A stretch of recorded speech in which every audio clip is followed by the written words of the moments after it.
ধনী হতে আল্লাহ পাক নিষেধ করেন নাই, ধনী হতে আল্লাহ নিষেধ করেন নাই, ব্যবসা করতে নিষেধ করেন নাই, ধন সম্পদ আল্লাহ পাক অর্জন করতেও নিষেধ করেন নাই, কিন্তু দুনিয়ার পূজা করতে আল্লাহ নিষেধ করেছেন, দুনিয়ার মোহে ডুবে যেতে আল্লাহ নিষেধ করেছেন।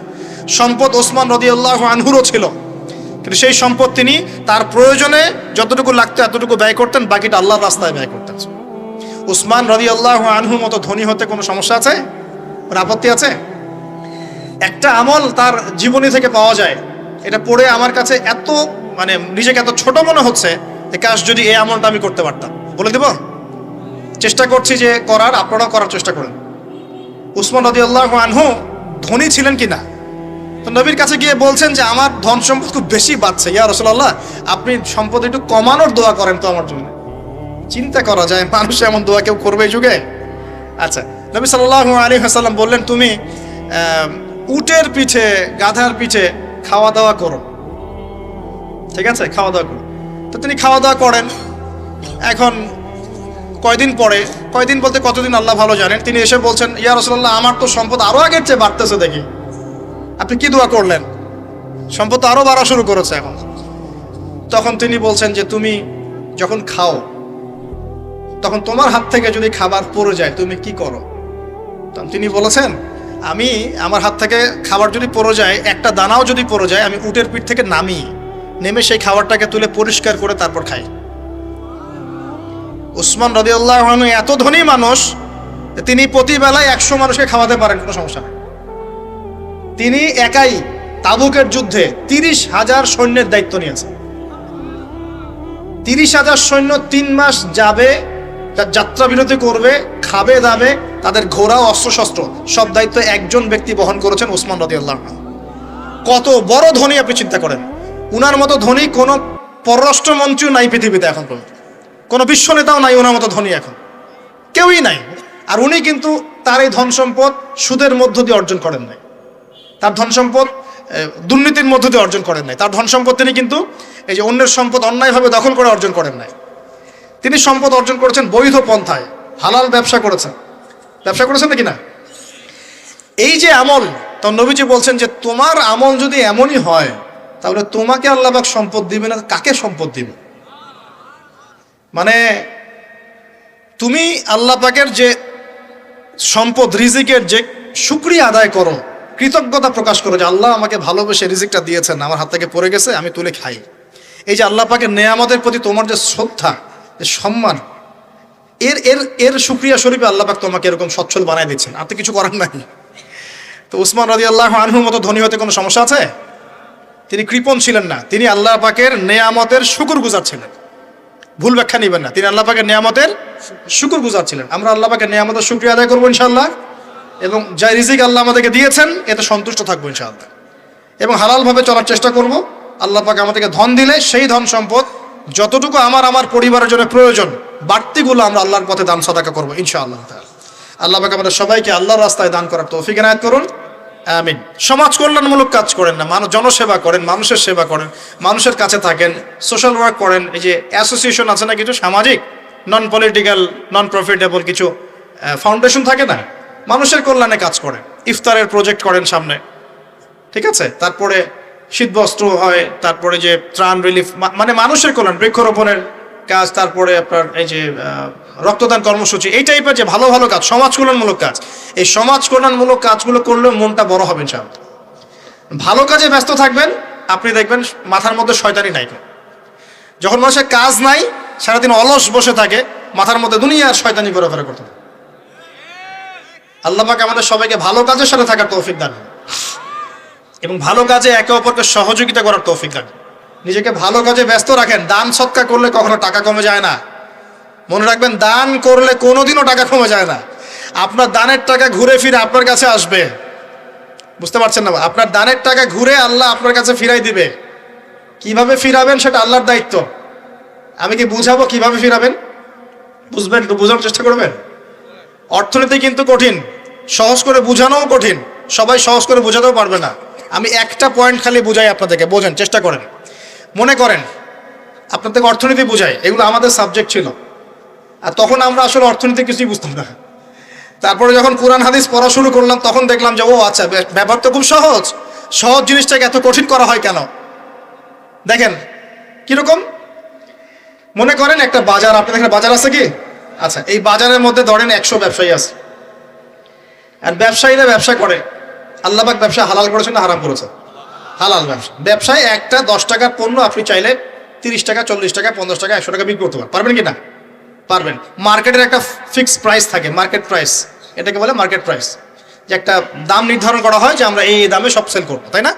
আচ্ছা, এন্ড ব্যবসায়ীরা ব্যবসা করছে, ব্যবসায় লাভও আছে লসও আছে, ঝুঁকিও আছে, লাভও হতে পারে লসও হতে পারে। এখন ব্যবসা করার সময় দেখা গেল যে এক ভাই লাভ করলো আর এক ভাই লস করলো, এমনটা হয় কি না? আচ্ছা, আল্লাহ পাক এখানে কি করেন জানেন?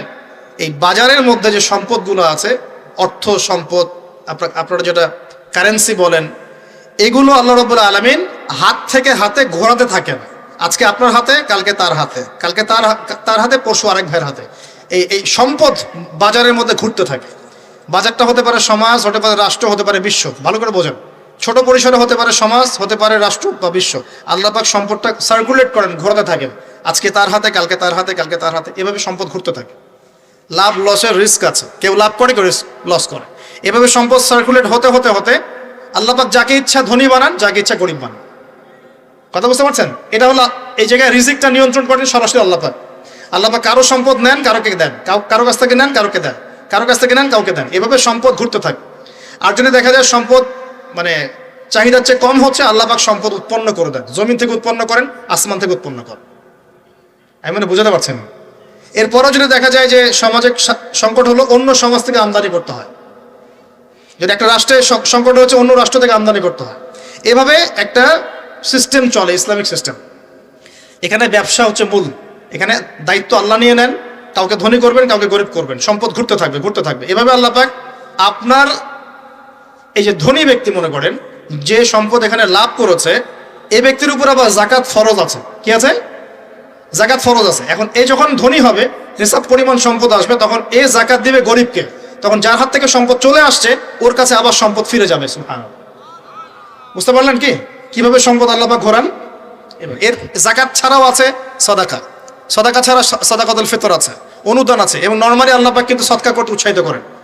এইভাবে একটা ইকোনমিক সিস্টেম চলতে থাকে, ছোট বা বড় পরিসরে।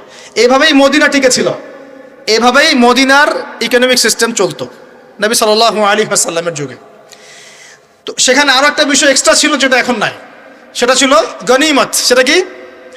রাসূল সাল্লাল্লাহু আলাইহি ওয়াসাল্লাম সাহাবীরা বিভিন্ন যুদ্ধ এবং জিহাদ করতেন কিনা? না, তারা তো এগুলো করতেন না। মসজিদে বসে খালি সুবহানাল্লাহ পড়তেন। হ্যাঁ নাকি? বদর উহুদ তো হয়নি ইসলামে, হয়েছে? বদর উহুদ বলে কোনো যুদ্ধ হয়েছে নাকি? এগুলো বললে তো দেখা যাবে বাপরে বাপ, অবস্থা খারাপ। হ্যাঁ, জিহাদি বয়ান শুরু করে দিয়েছে। তখনই মুসলিমরা যুদ্ধে গিয়েছে এবং জয় করেছে, তখন বিপুল গনিমতের সম্পদ লাভ করেছে। বুঝতে পারছি? গনিমত মানে ওই যে যাদের সাথে যুদ্ধ হচ্ছে, ওদের সব সম্পত্তি মুসলিমরা তখন পেয়ে যায়, কারণ ওগুলো ছেড়ে ওরা পালিয়ে যাবে। এটা এর মধ্য দিয়ে মুসলিমরা ব্যাপক সচ্ছলতার মুখ দেখেছিল। খায়বারের যুদ্ধে জয়ের মধ্য দিয়ে মুসলিমরা প্রায় 1/3 সম্পদ পেয়েছিল আরবের মধ্যে। জাজিরাতুল আরবের 1/3 সম্পদ শুধু খায়বার যুদ্ধ জয়ের মধ্য দিয়ে লাভ করা হয়েছে। ওইটা তো নাই, এখন ক্লোজড। আমি ওগুলো বাদ দিয়ে এই সিস্টেমগুলোর কথা বললাম, সাদাকা, ব্যবসা ইত্যাদি ইত্যাদি। তার মানে ইসলামিক ইকোনমিক সিস্টেমের মধ্যে আল্লাহ পাক সম্পত্তি নিয়ন্ত্রণ করছেন এবং কাউকে ধনী বানাচ্ছেন, কাউকে গরিব করছেন। সম্পদ হাতে হাতে ঘুরছে, যে ধনী সে আবার জাকাত দিচ্ছে, তখন গরিবের কাছে ধনীর সম্পত্তি চলে আসছে। এখন চলমান সিস্টেমে কি সমস্যা হয়? যখন আপনি ব্যবসাটাকে গুটিয়ে নিয়ে সুদটাকে প্রাধান্য দিচ্ছেন, মানে সুদের মধ্যে কি লাভ লস দুটা রিস্ক আছে, ঝুঁকি আছে কোনো? সুদে আপনি যখন খান, আপনি কি বলেন যে ঠিক আছে আমি 100 টাকা নিলাম, ব্যবসায় লাভ হলে আমি দিব 50%, লস হলে 50%। এটা তো সুদ না, এটা তো সুদ না। এটা কি সুদ? যখন আপনি বলেন যে আমি 100 দিয়েছি, আমাকে 110 দেওয়া লাগবে, 100 দিয়েছি আমাকে 110ই দেওয়া লাগবে, আপনি তো লসের রিস্ক নিবেন না? নিবেন? সুদখোর কি লসের ঝুঁকি নিবে নাকি লাভের শর্তে টাকা দিবে? এখন যখন আপনি লাভ লসের ঝুঁকি নিচ্ছেন না, তখন একজন লাভ করা একজন লস করার কোনো সিস্টেম বাজারে থাকছে না। তখন সম্পদ ধনিক শ্রেণীর হাতে পুঞ্জীভূত হচ্ছে, তারা আস্তে আস্তে ধনী হতে থাকবে, গরিবরা আস্তে আস্তে গরিব হতে থাকবে। এরও উপরে যখন সে আবার জাকাত দিবে না, তখন ওই সম্পদ আবার গরিবের কাছেও ফিরে আসবে না। এভাবে সুদের মধ্য দিয়ে সম্পদ সংকীর্ণ হয়ে যায়, একদম একটা মার্কেট, সমাজ, রাষ্ট্র মেসাকার অবস্থা হয়, দেউলিয়া হয়ে চলে যাবে। একটা একটা করে কথা বলেছিলাম, ফলেছিল কি অর্থনীতির কথাগুলো? পাকিস্তানের কথা ফলেছে? পাকিস্তানের সামনে আরো ভয়াবহ পরিণতি আছে। আর এগুলো থেকে শিক্ষা না নিতে পারলে আমাদের সামনে ক্ষতি আছে। এগুলো বলবেই বাকে, বোঝাবেই বাকে। আর আল্লাহ পাক আমাদের কথা গ্রহণ করার মানসিকতা দান করুন। কমপক্ষে কথাগুলো শুনে একটু যাচাই করার তৌফিক আল্লাহ দান করুন। যাচাই করার পর যদি দেখা যায় যে হ্যাঁ ঠিকই বলেছে ছেলেটা, বা কম কিছুটা হলেও ঠিক বলেছে, ওইটুকু অন্তত গ্রহণ করার তৌফিক আল্লাহ দান করুন। একবারে যদি নেগলেক্ট করে দূর এইসব কথা শোনারই দরকার নাই, তাহলে তার কিছু হইল না। সমস্যা নাই, আমাদের কাজ কি? ফাযাক্কির ইন্নামা আনতা মুযাক্কির। আল্লাহ পাক আল্লাহর দ্বীনের দায়ীদের দায়িত্ব দিয়েছেন, তোমরা উপদেশ দিবে, তোমরা শুধু উপদেশ দাতা। লাস্তা আলাইহিম বিমুসাইতির, কারো প্রতি তোমরা দারোগা নাও, চাপ দিয়ে মানাতে হবে, এই দায়িত্ব তোমাকে দেওয়া হয় না। জাস্ট বলে দিয়ে চলে আসে, সামনে আসে। ফাযাক্কির ইন নাফাআতিয যিকরা, তুমি উপদেশ দিবে হে নবী। সায়াযাক্কারু মান ইয়াখশা, যে উপদেশ গ্রহণ করবে সে শীঘ্রই গ্রহণ করবে, যে আল্লাহকে ভয় করে সে শীঘ্রই উপদেশ গ্রহণ করবে ইনশাআল্লাহ তাআলা। প্রিয় ভাইরা, তো এখনকার চলমান বিশ্বের ইকোনমিটা হচ্ছে সুদ ভিত্তিক। এই কারণেই ইকোনমিক সমস্যাগুলো, মন্দাগুলা, স্যাংশনগুলা, করাপশনগুলা, এগুলো সুযোগ থেকে যায়। আদারওয়াইজ ইসলামিক ইকোনমিক সিস্টেম পরিপূর্ণরূপে থাকলে এই সমস্যাগুলো হতো না। রমজান মাসে ওয়াদা নাম্বার 5, কয়টা ওয়াদা করছেন এই পর্যন্ত ভাই? 4টা। ওয়াদা নাম্বার 5 হচ্ছে রমজান মাসে যার যার জাকাত ফরজ হয়, জাকাত অবশ্যই জাকাত আদায় করে দিবেন ইনশাআল্লাহ। করবেন কি না? আপনারা কি মনে করেন যে নামাজই খালি ফরজ, জাকাত ফরজ না? জাকাত ফরজ না? যে কেউ যদি মনে করে নামাজ ফরজ, জাকাত ফরজ না, সে ব্যক্তি কাফের। হ্যাঁ, আমার ফতোয়া না, যে কোনো আলেমকে জিজ্ঞাসা করেন না, যে কোনো মাযহাবের আলেমকে জিজ্ঞাসা করেন, যে কোনো মাযহাবে। মান ফাররাকা বাইনাস সালাতি ওয়াজ যাকাত, যে ব্যক্তি সালাত এবং যাকাতের মধ্যে পার্থক্য করে সে ব্যক্তি মুসলিম মিল্লাত থেকে খারিজ হয়ে যাবে। আবু বকর সিদ্দিক রাদিয়াল্লাহু আনহুর যুগে কিছু মানুষ যাকাত দিত না, দিতে চায় নাই। আবু বকর সিদ্দিকের মতো নরম মানুষ না মনে হয়, নরম মানুষ, নামাজে দাঁড়ালেই ঝরঝর করে কান্না শুরু করেন, নরম মনের মানুষ, তিনি যাকাত অস্বীকারীদের বিরুদ্ধে যুদ্ধ করলেন। ইতিহাস পড়ে দেখেন। তারপরে তারা ভয়ে যাকাত দেওয়া শুরু করলো। একজনের বিরুদ্ধে অ্যাকশন নেওয়া হয়েছে, বাকিরা ভয়ে যাকাত দেওয়া শুরু করেছে। রাষ্ট্রীয় কোষাগার সমৃদ্ধ হলো। মুসলিমরা কি ওই সময় সুদের মধ্য দিয়ে রাষ্ট্রীয় কোষাগার বৃদ্ধি করত? যাকাত ছিল, গনিমত ছিল, সাদাকা ছিল, ব্যবসা ছিল, কৃষি ছিল, এইগুলোর মধ্য দিয়ে তারা সমৃদ্ধ হতো। আর এই সমৃদ্ধি দিয়ে আমরা প্রায় 1200 বছর বিশ্ব শাসন করেছি। কত বছর? 1200 বছর আমরা বিশ্ব শাসন করেছি। আর এখন আমাদেরকে চাইতে হয়, লোন দেন, এই করেন, সেই করেন। আমাদেরকে নিচের হাত হইতে হয়েছে, নিচের হাত। কি লজ্জা আমাদেরকে নিচের হাত হতে হয়েছে, ওরা এখন উপরের হাত। ওরা আমাদেরকে এখন অনুদান দেয়, আবার সুদের শর্ত দিয়ে দিবে। আপনারা তো IMF বুঝবেন না, ওইটাতে আমি যাচ্ছি না। এমন কিছু শর্ত দিবে যেটা রাষ্ট্রের গলার দড়ি চিপে রেখে দিবে একেবারে। এটা যারা এখানে বিজ্ঞ ব্যক্তিত্বরা আছেন তারা বুঝবেন আমার কথা। গলার মধ্যে দড়ি দিয়ে ফাঁস লাগিয়ে রেখে দিবে, এর নাম লোন দেওয়া। গলায় দড়ি দিয়ে ফাঁস ধরে রেখে দিবে, এর নাম লোন দেওয়া। দিবি না মানে টান দিয়ে নিয়ে নিবে। তারপর শ্রীলঙ্কা বানায় রেখে দিবে একেবারে। শ্রীলঙ্কা এমনি হয়েছে নাকি? ওর গলায় আগে রশি পরাইছে, নে তুই নে, এগুলো সব নে।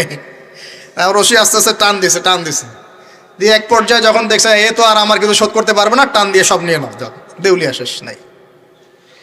শিক্ষা বিশ্ব বুঝতে হবে, কোরআন সুন্নাহ আল্লাহ পাক শুধু এই যে ঝাড়ফুঁক করার জন্যে আর তাবিজ করার জন্যে, হ্যাঁ, শুধু বরকত নেওয়ার জন্যই নাজিল করেন নাই।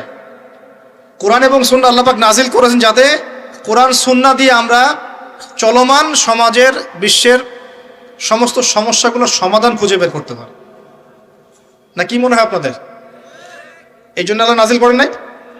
আমি একটা আয়াত বলি তাহলে বুঝবেন। আল্লাহ বলছেন সূরা নাহল আয়াত নাম্বার 89, সূরা নাহল আয়াত নাম্বার 89 আল্লাহ পাক বলছেন বিসমিল্লাহির রহমানির রহিম, ওয়া নাযালনা আলাইকাল কিতাব, হে নবী আমি আপনার প্রতি এমন একটা কিতাব নাজিল করে দিয়েছি, মানে কোরআন, তিবিয়ানান লিকুল্লি শাই, যে কিতাব প্রতিটা বিষয়কে ব্যাখ্যা করবে ইনশাআল্লাহ। ব্যাখ্যা করে কিনা? কোরআন প্রতিটা বিষয়কে ব্যাখ্যা করে কিনা? ওয়া হুদান, এবং কোরআন হবে আমাদের জন্য হেদায়াত, মানে পথনির্দেশ, গাইডেন্স। ওয়া রাহমাতান, এবং আল্লাহর পক্ষ থেকে রহমত, দয়া। ওয়া বুশরা লিল মুসলিমিন, আর মুসলমান জাতির জন্য এই কোরআন হচ্ছে সুসংবাদ। বলে সুবহানাল্লাহ।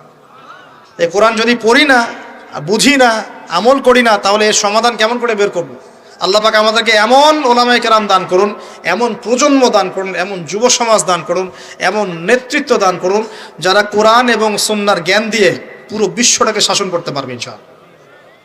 আল্লাহ পাক, আমি দোয়া করি আল্লাহ পাক আমাদের ঊর্ধ্বতন কর্তৃপক্ষ সহ সবাইকে এমন হেদায়েত দান করুন যে হেদায়েতের আলোকে তারা কোরআন সুন্নাহর কাছে এমনভাবে আত্মসমর্পণ করবে যে ওই হেদায়েতের আলো নিয়ে, ওই আলোর মশাল নিয়ে ইনশাআল্লাহ বিশ্বটা জয় করবে ইনশাআল্লাহ।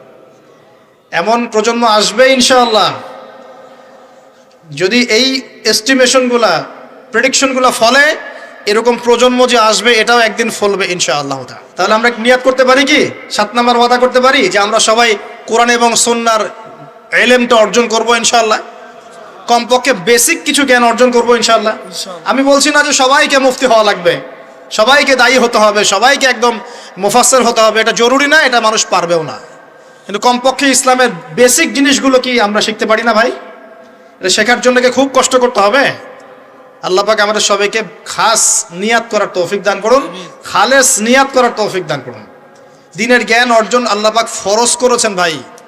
দ্বীনের জ্ঞান অর্জন করা মুস্তাহাব বিষয় নয়, নফল কিছু নয়। তালাবুল ইলমি ফরিদা আলা কুল্লি মুসলিম, প্রত্যেক মুসলমানের উপরেই দ্বীনের ইলম অর্জন করাটা ফরজ। এটা কি নফল? আমরা নিজেরা অর্জন করব, আমাদের সন্তানদেরকে শেখাবো, মা বোনদেরকেও শেখাবো ইনশাআল্লাহ। মা বোনদেরকে শেখানো লাগবে না ভাই? খালি চুলাই ঠেলবে সারা জীবন? নাকি দিনের কিছু জ্ঞান অর্জন করাতে হবে? নাকি করাতে হবে না? আল্লাহ পাক আমাদের সবাইকে আদর্শ ইসলামিক পরিবার দান করুন বলি আমি। যে কথা বলতে এসেছি, গভীরে চলে গেছিলাম। আপনারা যাকাত দিয়েন, রমজান মাসে আল্লাহর ওয়াস্তে যাকাতগুলো দিয়ে দিয়েন এবং আল্লাহর ওয়াস্তে একটু ওয়াদা করেন আর যাই করেন অর্থনৈতিক জীবনে সুদের সাথে সম্পৃক্ত হবেন না। হবেন? সুদের পাপ কি? নিজের মায়ের সাথে জেনা করা। এ হাদিস কেউ শোনায় নাই ভাই? সুদের পাপের 70টা বা 73টা শাখা আছে।